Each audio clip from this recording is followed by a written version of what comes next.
Yes. Um, Thank you everyone for joining. I'm so excited to have McKenna here. The Folklore is excited to have McKenna here speaking in regards to this is our third speaker series. So our first one was product development and all of our brands learning the entire product development process. And we had a wonderful speaker. She was at Alexander Wayne. She headed Alexander Wayne product development processes. And yeah, we learned that entire process end to end. Then we went into speaking with Jacqueline Shaw. She actually has her own business, and I believe she's based in South Africa. And she went over the production processes.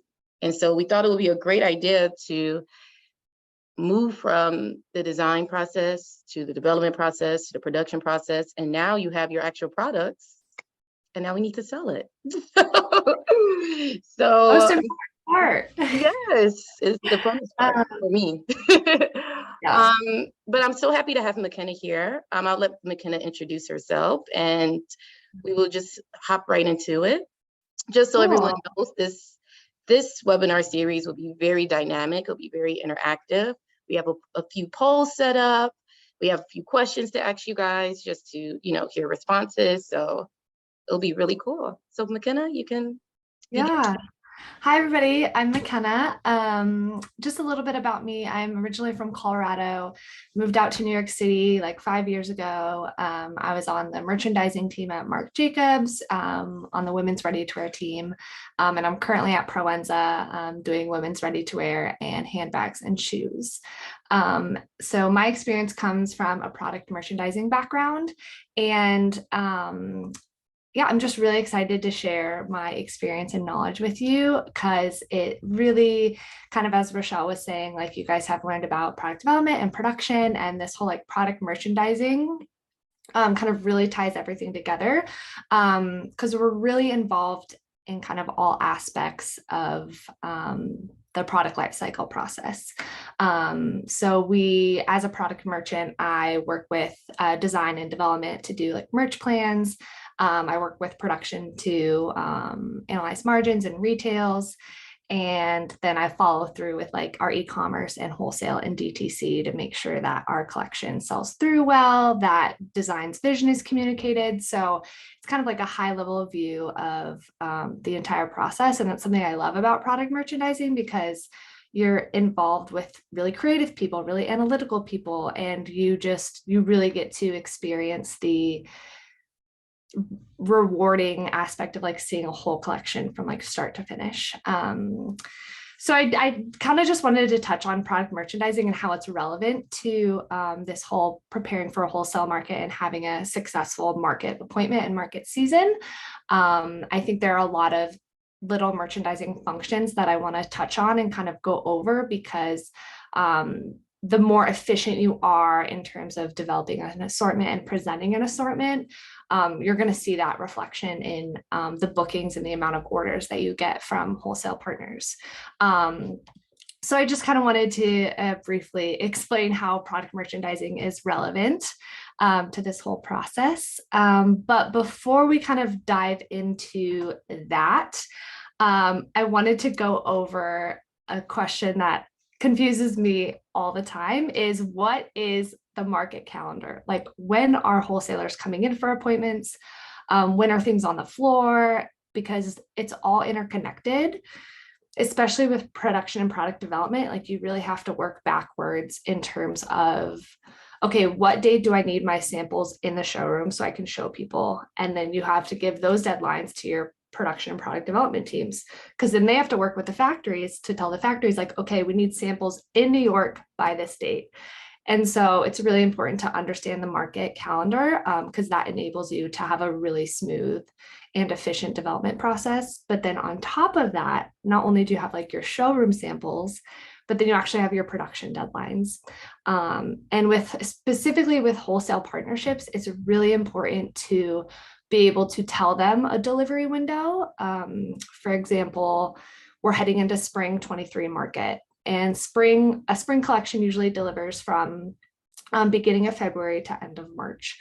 So you need to be able to tell your wholesalers with confidence, you are going to have this product at your distribution center in February. And so what does that mean to your production and development teams? Well, usually stuff has to ex factory, like leave the factory weeks before. And so it's really important to understand this market calendar because it impacts everything.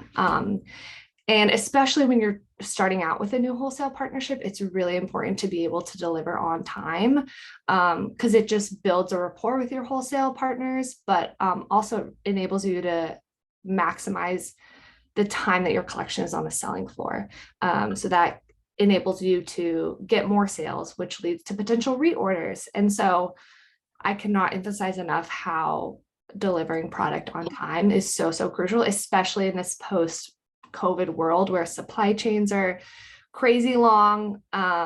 And it's really sets brands apart when they're able to deliver on time. I was going to say, McKenna, that's a great way to segue into my first poll question. So it's funny when me and McKenna was actually touch basing before the speaker series. Of course, my background, I've been in, buying appointments and things like that. But it's interesting. Of course, the market counter in general is almost like you're in currently we're in almost pre-fall. What is it? Pre-fall 2022? Yeah, will you enable screen share? Because I actually have a little graphic that I want to share that I think would be really helpful. Yeah, actually, yes. Let me do that for you right now. Are you able to share? Let me see. Yes. Okay. So finish what you were saying, and then I'll pop up the graphic. So we're in pre-fall 22 right now. And actually people are in market for spring. We're going to the spring market. We're developing pre-fall.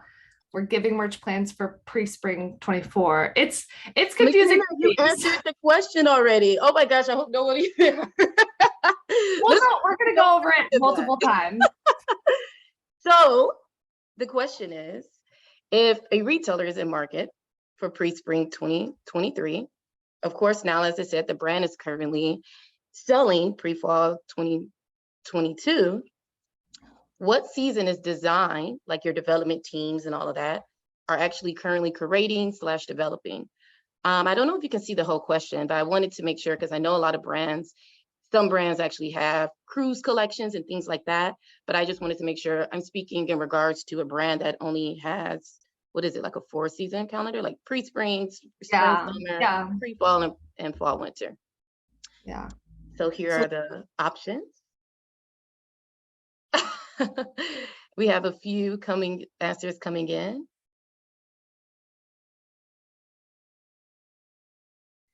And I see all the chats as well. We're going to get to all these answers.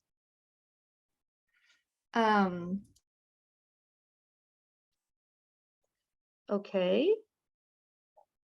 Anyone else want to participate in this actual poll so we can see where you guys' minds are?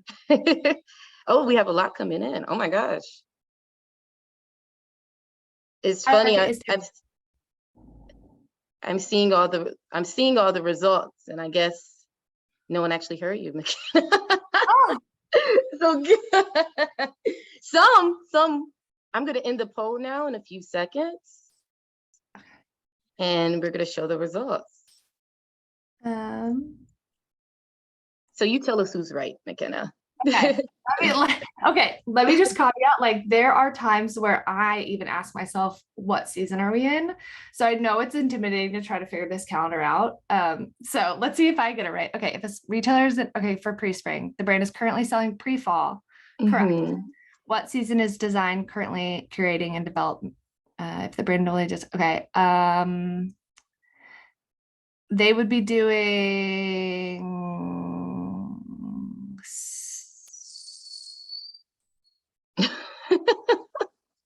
spring, summer? Yeah. Okay. Yeah. Or honestly, let's see, spring, summer, or what comes after pre-fall. So that's a really good point in terms of, I wanted to make in terms of my background comes from a luxury based and contemporary, because Proenza Schooler has both contemporary and luxury. So it's really important to understand your product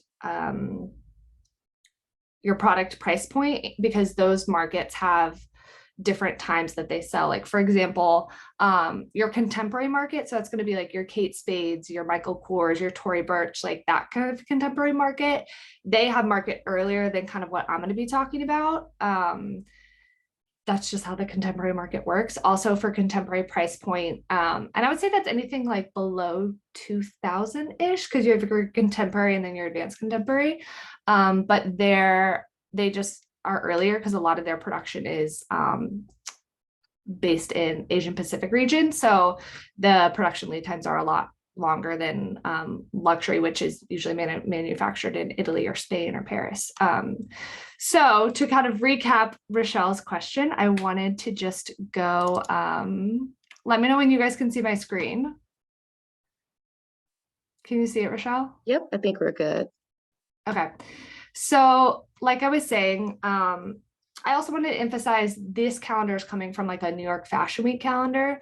There's a whole international Fashion Week schedule. So I know brands are based in different places. And if you go to the CFDA website, it has all of these Fashion Weeks listed with the dates. But so New York, London, Milan, Paris, and then way at the end of October, we have Bridal Week in New York, back in New York. So I just want to emphasize and kind of everyone take that with a grain of salt that the calendar I'm going over is based for New York and based for US retail. But yeah, like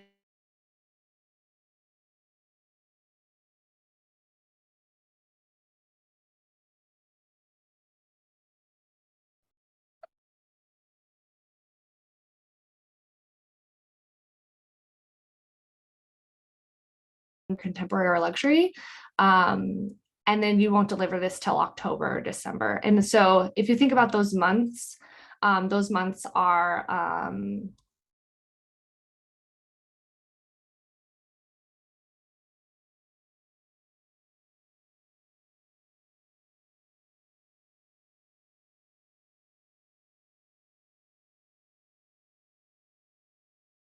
you're maintaining your kind of brand integrity with your product, but you're also considering the needs of your wholesale doors. In a pre-spring collection, for example, if you're delivering product in New York, it's freezing. But then if you have your southern doors, like in Florida or Texas, those are so warm in those months. So you kind of have to make sure that your assortment meets both of those needs. So that's another important part of like product merchandising, is kind of advocating for those assortment needs that I know the wholesale partners are going to come through and ask for.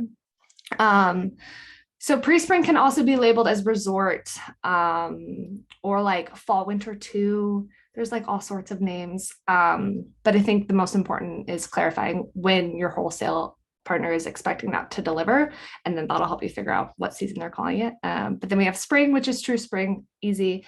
Pre-fall is also summer. So as you can see, it delivers May and July. So this is really high summer assortment, really buy now, wear now. But as you can see, that market month is in November, December. So yeah, it's a lot to wrap your head around, but it gets a little easier. So then this next slide, I wanted to go visually what Rochelle and I were kind of just talking about. You're really always working on a season, especially being a product merchant. I am in development, I'm in production, I'm in selling, I'm in markdown. Like you're always working on a different season. And so I just created this visual to kind of really conceptualize what you're working on. And so it has the different layers, like you have your merch plan, which we're going to go through quickly, kind of the whole process. As you can see at the bottom, like plan, design, refine, present, and produce. We're going to quickly go through all of those, but this first line is what you're planning. Second line is development. Third line is market. And then fourth line is like when that collection actually falls in stores. And so I also wanted to touch on trade shows. So yes, of course, you have your New York Fashion Week, and if you have your own showroom, you can invite your wholesale appointments there, but also there's trade shows in New York.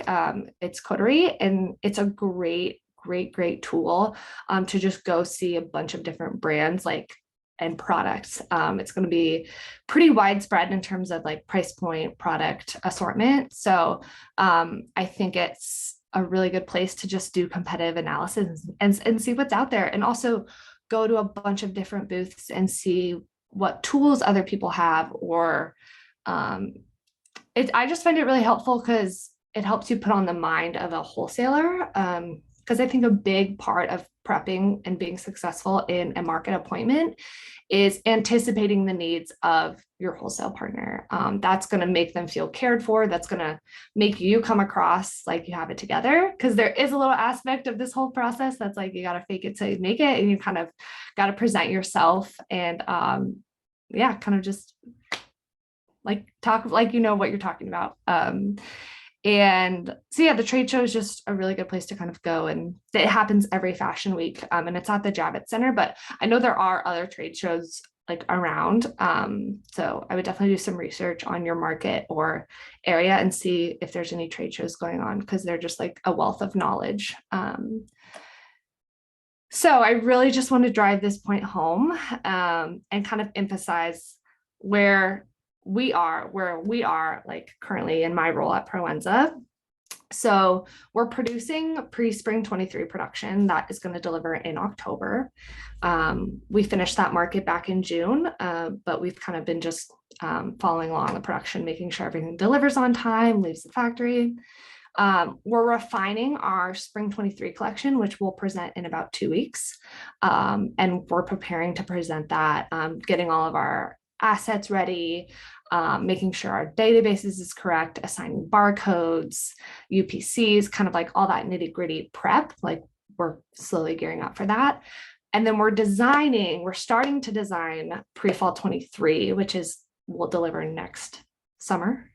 And fall 23, our contemporary line is already on fall. The luxury line is a little bit behind, and that's just because the development process operates differently. And then we have our merch plan for pre-spring 24. So that's pre-spring, that'll deliver next October. So the key takeaway is you always should be working on something, always working on a season. And even if it feels silly and weird and awkward to be working so far ahead, it really pays off in terms of you'll be able to deliver on time. And I also want to emphasize that because you're working so far in advance, you really have to balance being nimble in terms of reacting to market trends or market feedback. So for example, say you go into your spring 23 appointments and you have this crop jacket and you really love it and the wholesalers end up loving it. And you're like, okay, wait, like we really need to capitalize on this momentum that we're feeling in this crop jacket. And we don't have a crop jacket for our pre-fall assortment, which we're already developing. Like we need to react and capture that. So I think you guys touched on that in your development speaker. But in terms of just like there is a part of reacting and kind of being nimble, but then also being able to work really, really far ahead. So it's a delicate balance, but it's really important. So that's just kind of, I'm a very visual person. So I was like, okay, how can I lay this out where hopefully they'll like understand, or at least start to understand like the bigger context of the calendar, and how it's all interconnected. Yeah, no, that's amazing. I love how you like laid everything out and all of that, but I have a question for you. So this may challenge you a little bit as well. As I am the brand, like success manager here at the Folklore, and prior to our B2B business, where the Folklore, what the Folklore is today, we were actually working with a lot of these brands that are on our call directly with a DTC website. And I realized like, wow, like, hey, I remember when I first started, we were probably at the end of like spring, summer, and we were still trying to get deliveries from, a lot of our brands from, spring, summer. And I started Yeah. realizing like, okay, a lot of these brands, and this is where I started diving into like, wow, there's issues with, development and sourcing with production. And where I come from, larger brands that are able to create a calendar as what you just like laid out. But if you were a product merchandiser at a smaller brand, and your team is not as large to, hey, let's work on this, collection, 2 years from now. What do we say? We're in 2022, but we're speaking about 2024. Yeah. How do you think Yeah. a brand can actually optimize on still meeting, delivery timing and windows of the demands of like the wholesalers and retailers, Yeah. while working with, let's just say our brand in McKenna is like 4 people. What would be some advice, or how would you think we could navigate that? Yeah, I think an initial strategy kind of at the micro level would be to maybe look at historically like your past collections and see if you've had any like key successes with like a certain type of product, whether that be a dress or a certain decor item, or I don't know, try to find like people reference them as like your core business. So, and even if it's not very large, even if you've had success with a few items, I would maybe try to figure out how you can tweak those and then just kind of like redo them so you're able to deliver on time. And then you can still have your like really new stuff that might come a little bit later. So in terms of like a small brand, if I'm like, okay, I don't have the capacity to deliver my whole collection on time, like what can, and this kind of where it comes in terms of like, you have to fake it till you make it, like, what can I get to deliver on time? And so that's usually something you've already done before. So your production or who's ever you're working with already knows how all the tech packs and like knows how to make it. So the production time, lead time is shorter. And then also a good resource is kind of working with, there's a lot of like vertically integrated production. I know you guys went over that, but just really finding someone that's kind of like vertically integrated in terms of like the whole production. But yeah, for a smaller brand, I would probably recommend like don't brand it as core, because then people are gonna expect, but like internally be like, okay, we can always have this dress and we can always have this top. We'll tweak it a little bit. And it'll feel fresh, but on a production side, it's a really low lift and it's something that we're able to deliver earlier. So that's like a really small strategy in terms of being able to put up this front of like, oh, I can deliver product on time and it's fresh and it's new. And then I was gonna say I love that answer. I more so love it, the phrase that you said, fake it till you make it. yeah, Just because a lot of our brands are going to just the retailers, and what the Folklore Connect is actually doing. We're gaining very large retailers, yeah, partnering with us.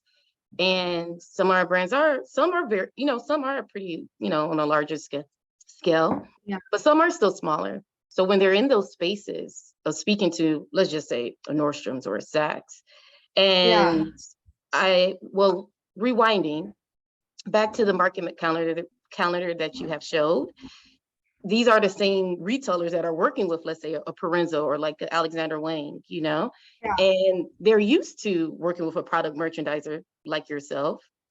And yeah, they're used to speaking to certain people and saying, okay, this brand, they're already in 2024. They already are, planning this. I can even ask you a question and what's actually going to be in that following season that hasn't even shown yeah, on runway. But for yeah, instance, the smaller brands, they come into that same space and they're assuming, because this is what they're used to, this is what they're used to hearing. They're used to this structure. So that whole yeah, phrase of fake it till you make it is like, okay, now all of our brands that are on this call, they know what's what these yeah, retailers are exposed to, what kind of calendar they're exposed to, what type of production, processes and things like that. So yeah, at least they're aware of it, and they're yeah, able to probably, figure out a way to structure and it kind of look like that lion in the, in the room. yeah. Like, yep, that's what we're doing. Well, and Something else I would say, like as you've been talking and kind of like I think there is an aspect like fake it till you make it, but I think talking with smaller brands, like I would also encourage everyone, like there is this pressure to like crank out collections and always have something new, but I think there is a trend at like a macro level in the industry of kind of shifting away from this like buy now, wear now, like consume, like sustainability. So I would just say like don't feel the pressure to just produce. Like I said, delivering on time is so important. So for a smaller brand, if that means you're doing one collection a year, like you're only doing a spring summer collection because your product is more summery, or you're only doing a fall collection, like I think that comes across as you know what you're doing, you have a point of view, you know what you want to like show to the world. So I just would balance like, yes, I know the calendar is so ruthless and demanding in terms of like present, but I also think there's something in terms of authenticity and integrity and building that into your brand. And so if you have a really strong collection and it's once a year, but it delivers on time, it's good quality, and like it sells through, like I don't shy away from that, because that also exudes confidence of like, yeah, I don't need to give you 4 collections. My one collection is great. Like that's all you need. So I would say like figure out how you can just be authentic and not and deliver quality product, but not like feel so overwhelmed by everything that like I'm presenting in like the calendar and the demands. Cause yeah, just that's just a little tidbit of like advice for small brands too, and like a macro level. No, of course. So just so you know, McKenna, we have a lot of questions regarding Okay. okay, how do you present to what is it like wholesale, like these Yeah. these larger markets, and I know your presentation goes through that. So I'm just Yeah. like, okay, everyone, wait, we're getting there. So Yeah. So yeah. that's a great transition. Mhm. So yeah, I really just wanted to open with the market calendar because it's hard to wrap your head around for me as well. And I've been doing this for years. So yeah, before we move on to kind of the process and we'll get into like how you present and different tools and stuff, just wanted to kind of like take a breath and regroup.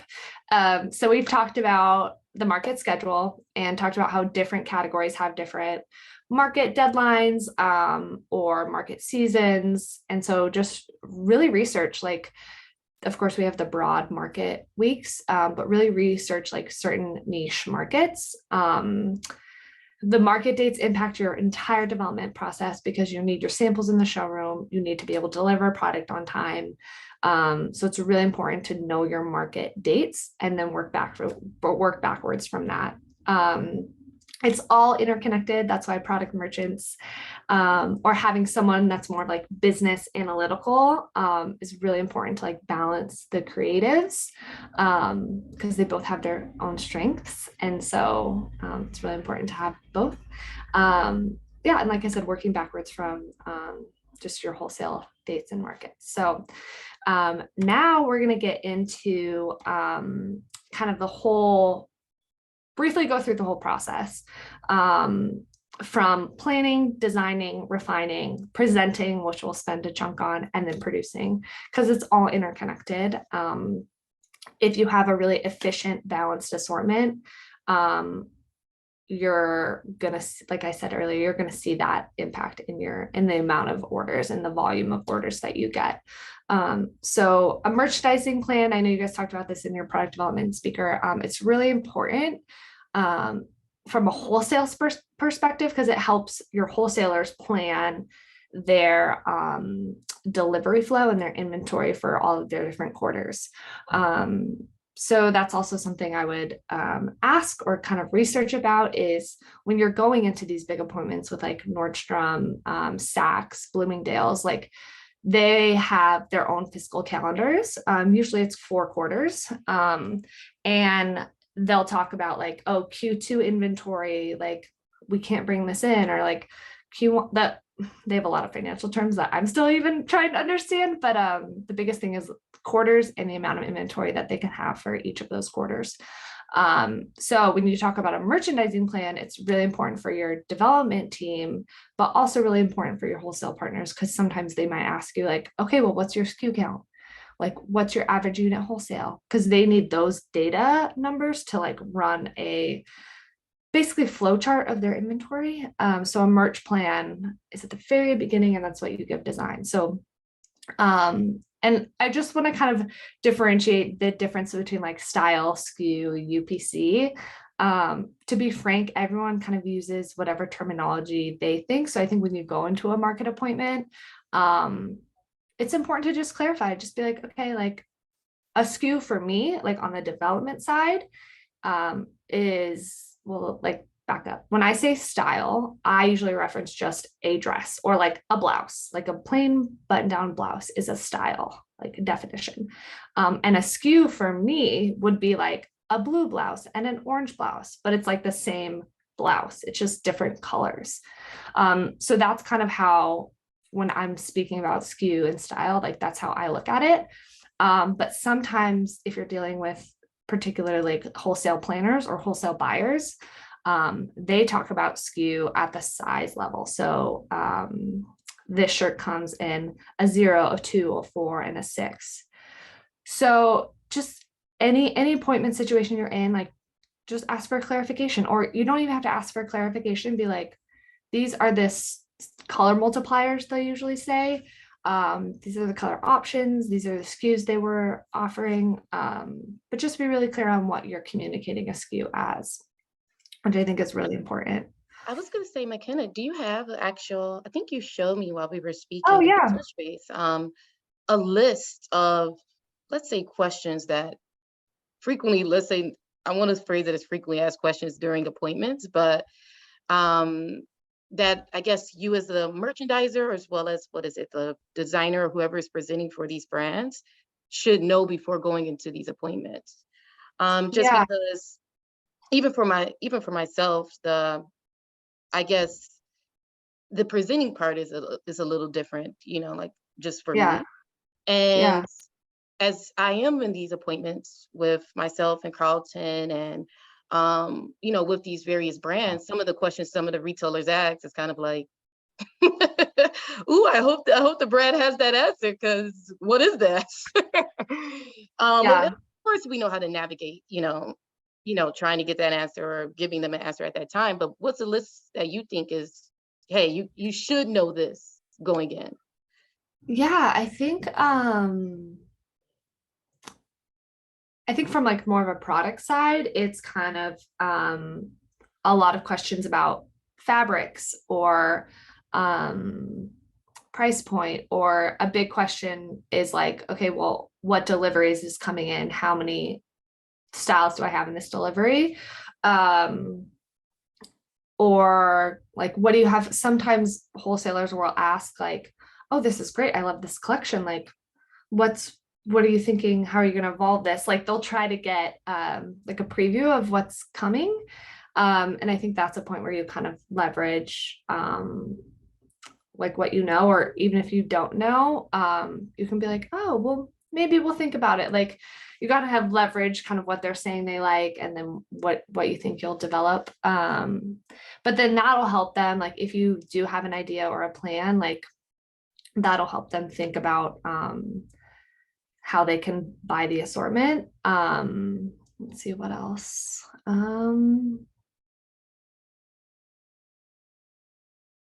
Yeah, I think the biggest one would just be like, when is this going to deliver? And like a lot of people will like rack their assortments and kind of like see how it flows. So going back to a merch plan, you kind of have to, usually you'll try to deliver a chunk of your assortment earlier, because then it has more time on the sales floor.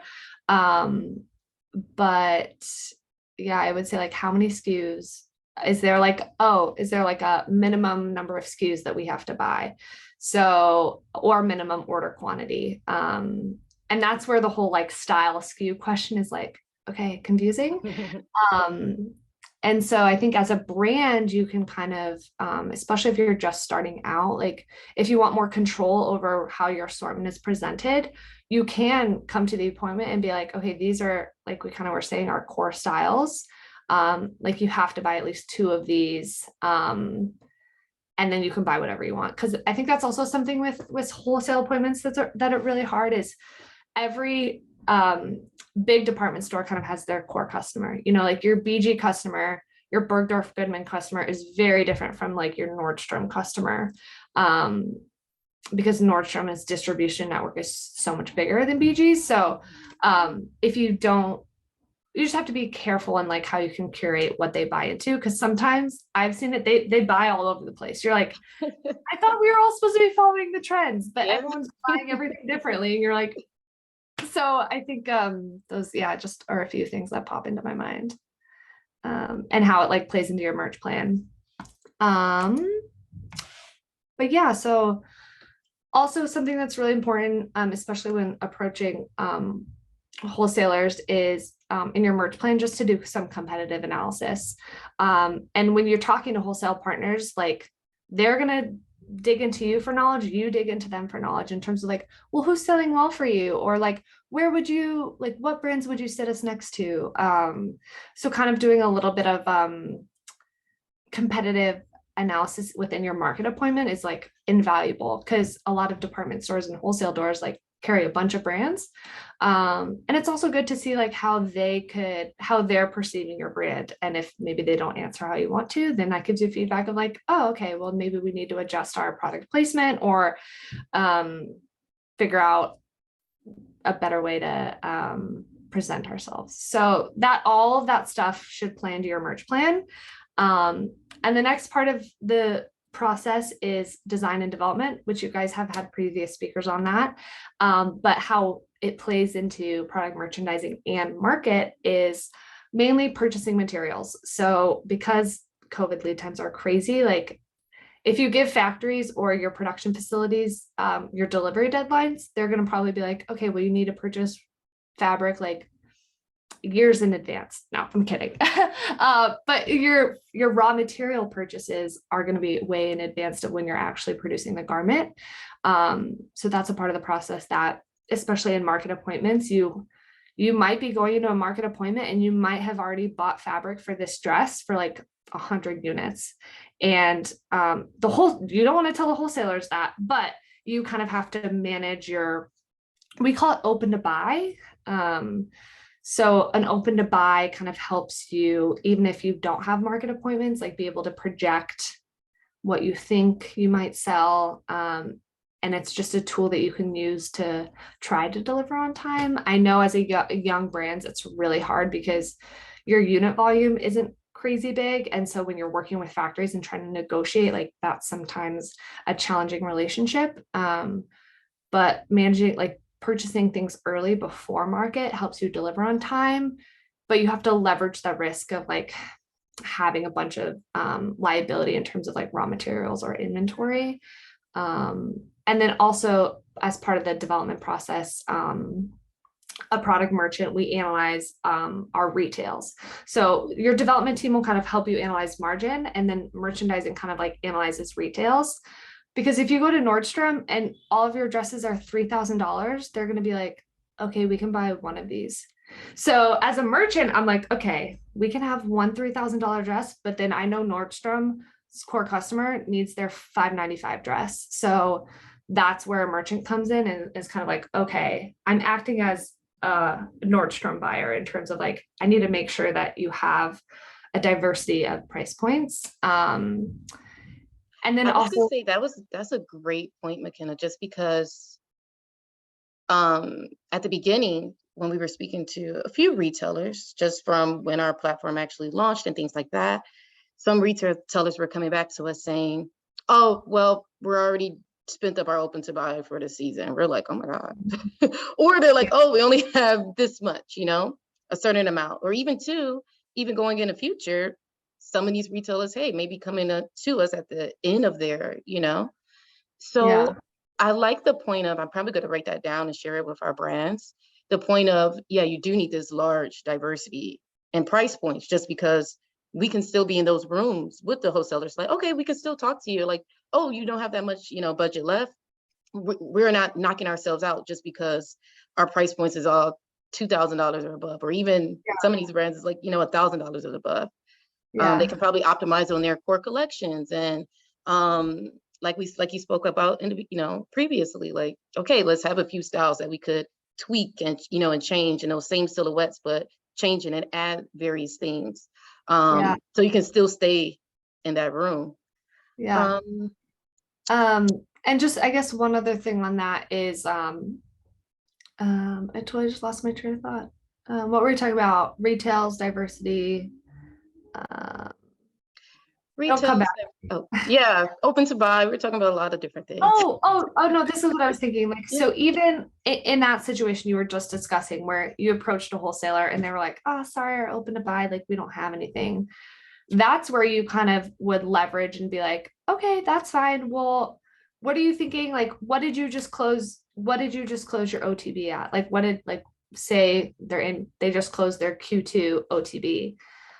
You could be like, oh, great. Like, did you have a good quarter? Like, was it a good market? And then you can be like, well, for Q3 or for our next collection, we're going to have about this many SKUs. Like, our average price point is going to be this. Like, hypothetically, what could you do looking at their inventory? So I think that's how you can pivot. Like, darn it, yeah, we missed them this market. But again, like, we even start, like, so say we're going into spring 23 market, right? So we already have kind of anticipated budgets for each of our wholesale partners, but we're already having conversations about pre-fall, which that market will be in December.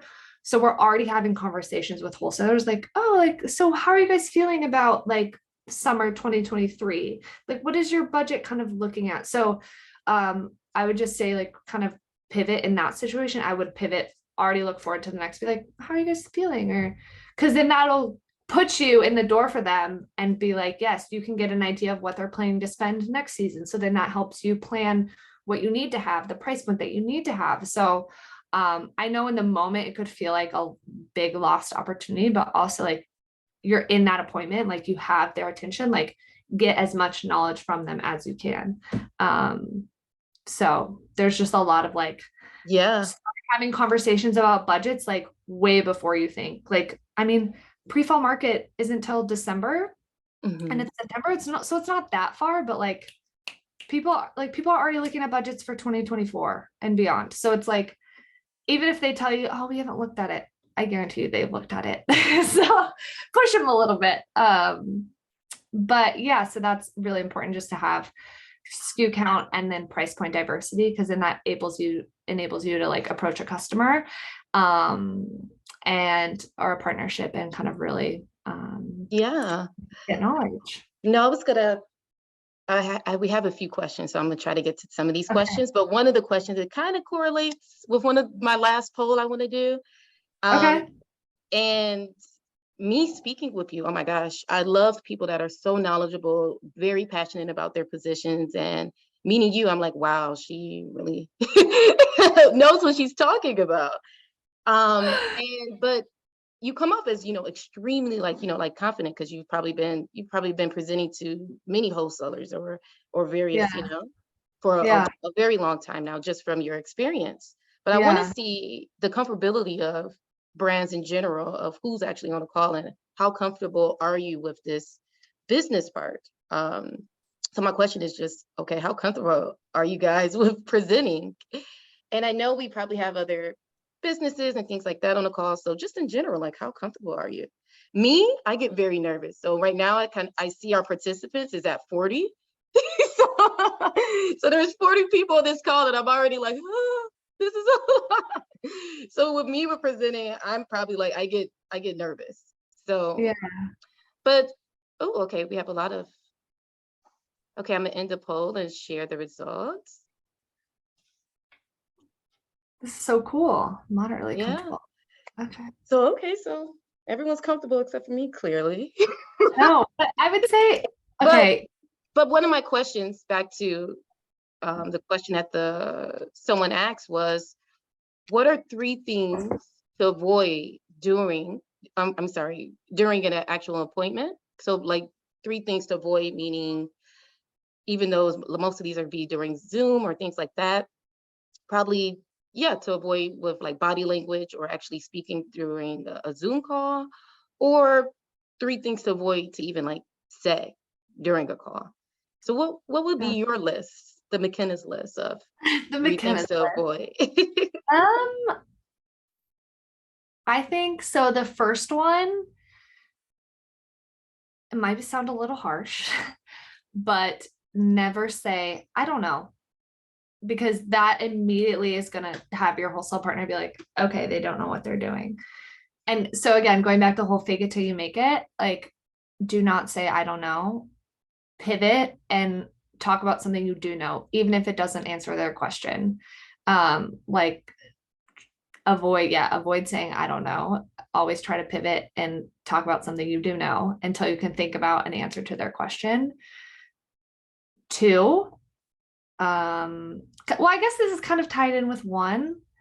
Um, don't be afraid of silence. I think sometimes, especially for me, and this is like me talking to myself, sometimes when I get nervous, I get really chatty and I'm like, and so it can come across like I'm really confident and really exciting, but it can also come across as like scattered and kind of like unorganized. So I think, yeah, silence and just like take time. Like, don't be afraid of silence in a market appointment because silence can really be leveraged, especially in negotiation. Silence is such a good negotiation tool because a lot of people are uncomfortable with silence, especially in kind of a business conversation where you're like, because at the end of the day, money is money, And so, yeah, avoid saying, I don't know. Don't be afraid of silence. So I guess don't talk the whole time. And then 3,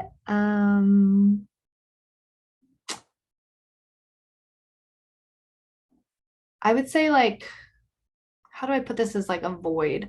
Um, don't don't just talk about your brand. Like I think that's um it's a wholesale relationship and we're all people. And so I think yes, you want to be business minded and get things done and be efficient, but also like we're all just people. And so I think I would say like, I guess avoid being all business, if that makes sense. Like avoid sitting down and be like, here's my collection. How many units do you want? How much money can I get from you? Like I think like balance business and like personality because it's a relationship. Like you want to get to know them. You like ask about, I think, especially with COVID and all these virtual appointments, it's Right. like people sometimes, I mean, I'm taking this call from my apartment, like it's my home. It's like very personal to Mhm. me. And so I think that impacts working relationships because the boundaries are a little more blurred in terms of like work-life balance. Mhm. So yeah, avoid, never say, I don't know. Don't be afraid of silence and balance. Don't always talk about your business, like balance it with like humanity, I guess. Yeah. um, No, I totally agree. Um, I would probably say too, even though you probably from your no, answer. yeah, Now I'm like pretending like I'm the speaker now. I'm like, actually no, my do it. That's what this is about. but one I just thought about, I love telling the brands like, hey, you got to represent yourself. You're selling yourself. And I'm always big on, even with the reason why I got into fashion is like, okay, every time someone steps out the door, whatever you're wearing, it's like a representation of who you are, as a person. Yeah, And for me, I'm big on telling the brands like, hey, some of these retailers are they don't know who you are. So you're actually really trying to sell yourself. Wear your brand, like wear some, wear an old piece and like actually talk about it. You can't see it now, but I'm wearing like it's a brand we work with called Mazel Studio. Super cool. It's one of my favorite brands. I shouldn't say that, but it's one of my favorite brands that we could work with. are they I on the should shout call? out a few more, but Bazelle, I'm a shopper, so I'm like, okay, I bought a few pieces from them, but I'm Yeah, really big. So when we get on some of the calls, I'm like, why aren't they wearing their brand? Like, yeah, why aren't they, like convince me to buy into it? So all of the things you said, and I think even that is like, hey, we are still human, even to step in and say something like that, like, oh, I'm wearing a piece. This is actually one of our best sellers during this time. It still can yeah, be very conversational. And Yeah. it's not, like you said, it's not very just business, like, oh my gosh, I'm in front of Nordstrom and Yeah. this is how it should be. This is how Yeah. the conversation is. It's these, like you said, these people are still people, and they still Yeah. want to know just who you are. Yeah. Yeah. And Rochelle, that's a great segue into my next point. So we've talked about the merch plan, we've talked about design and making sure that you have if diversity and price point and the risk that you kind of have to do to like purchase things in advance. And the next part of it, which is really important right before market. So this everything we've talked about plays into your wholesale market appointment, regardless, directly or indirectly. So this next point is refining your assortment, and this is where merchandising really shines. And kind of what Rochelle was talking about in terms of like a lot of these wholesale partnerships like don't know who you are as a brand, and so when you're refining your assortment, like yes, you can develop a beautiful collection, but you really need to have a moment where you sit down and you're like, okay, what pieces do I really feel emotional about? And those are kind of like your editorial pieces. And if you're able to produce them, great. I would try to produce them. But then you also need to look at your assortment and be like, okay, what are our commercial pieces? Maybe something that I don't want to put in a lookbook, but I know that Nordstrom's going to come in and be like, all right, 300 units, no problem. So I think that's where you really have to refine your assortment. And I would try to like, don't try to refine your assortment too much in the early stages, because then you get to a point where you're left with like not a lot. And so it's always easier to take stuff out than put stuff back in, especially when you're looking at development lead times. So it's just really important to have that balance of like really editorial things that drive your image, but then also your commercial things that where you have good margin, you can actually make money. They're called volume drivers.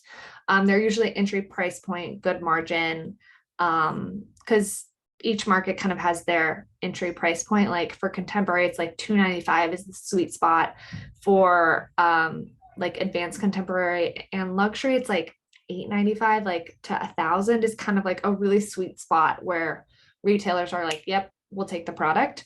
So I think in terms of refining the collection, but also refining your deliveries. So I can't emphasize deliveries enough, and just being aware of like your wholesale needs in terms, like I was saying, always paying attention to like, okay, what doors is this going to? Like what's the climate like at that time of year? What's the color story? Like thinking about the color story, like how is this going to sit in a wholesale floor? Like, do my colors work together? And so that's kind of like refining. That's what you do. Of course, you want to look at the color palette at the very beginning, but refining on, okay, I did this blouse in 4 colors. Well, I'm not going to sell it in 4 colors. What are the key colors that I need?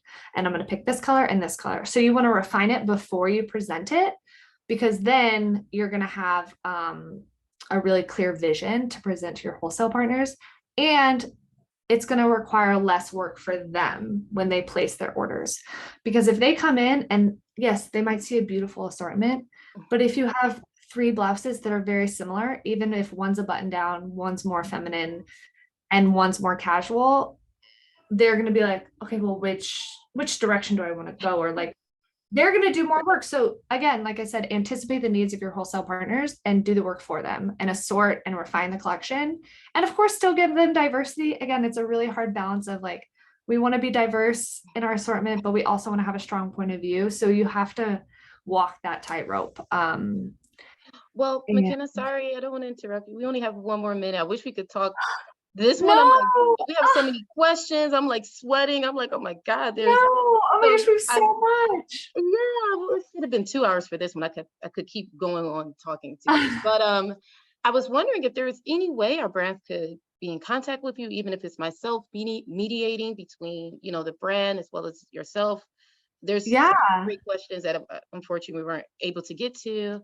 yeah, I know you have a PowerPoint presentation as well too. yes, That's probably going to answer some of these questions I see. yes. But Yes. is that possible at all? Yes, of course. Like I said, I'm super passionate about enabling small brands to like be successful, like creating brand longevity and like cultivating excellence. And I'm kind of in the process of launching my own consulting agency Oh, where I oh come wow. to small brands. Yeah, it's kind of been a dream of mine, just to go into small brands and like, yeah, you don't have the capacity to have a Mm. merchant, but like you need that business structure. So yeah, feel free to share my email. I'm on Oh, social media, perfect. like MK Elise. And it's called, the agency right now is called The Kiln by MK, like a pottery kiln. Oh Um, wow. so I'm that's on Instagram as well. But again, it's kind of like a dream that I have, and I don't know where to start, so I'm just starting it. Oh, that's perfect. Well, Yeah. I'm probably gonna So text you to get all this information, yeah. and I'm sure all of our brands are going to reach out to you because they are still writing questions, and it's 11 o'clock. Yes, but I'll definitely share the presentation, and yeah, please share my contact information. I would love to like hop on calls and just talk with more specific questions, or yeah, Yeah. I'm Well, thank super you so much, excited. McKenna. Oh my gosh, this was so great. I'll share the recording with you too, but this was so amazing. Yeah. Thank you. Oh, I look forward to we'll probably have some talks so the folklore can collab with you and your agency. yeah. No, thank you so much for this opportunity and everything that you did. And thank you to all the brands that showed up. Like I know I can't see you guys, but it's really cool to just what the folklore is doing. And I'm so excited to see like what's next for all the brands and for the folklore. So thank you guys so much. Yes, thanks, McKenna. Have a good day.